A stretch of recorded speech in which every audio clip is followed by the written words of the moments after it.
যে প্রজন্ম কোরআন জানে না তারা কখনো সফল হতে পারে। তাহলে আমাদের মুসলিম আইডেন্টিটিকে যদি প্রিজার্ভ করতে হয়, প্রোটেক্ট করতে হয়, প্রথমে আমাদেরকে সালাতের ব্যাপারে সোচ্চার হইতে হবে, সচেতন হইতে হবে। 2 নম্বরে কোরআনের সাথে আমাদেরকে অ্যাটাচমেন্ট বাড়াইতে হবে।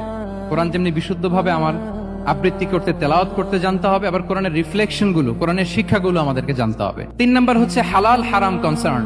হালাল যদি আপনি মেনটেন না করেন, আপনার কোনো মুসলিম আইডেন্টিটি নাই। আল্লাহ বলছেন কুলু মিম্মা ফিল আরদি হালালান তাইয়্যিবা, এই জমিনে যেগুলোকে আমি হালাল করেছি এগুলো তোমরা কনজিউম করো। সম্মানিত শুধু খেয়াল রাখবেন, হালালের ভেতরেই বরকত আছে, হারামে কোনো বরকত নেই। হারামে আছে সাময়িক উত্তেজনা আর উন্মাদনা, কিন্তু হালাল এর ভেতরে আল্লাহ তাআলা বারাকা ঢুকিয়ে দিয়েছেন। তাহলে আমরা হালাল কনজিউম করব সব ক্ষেত্রে।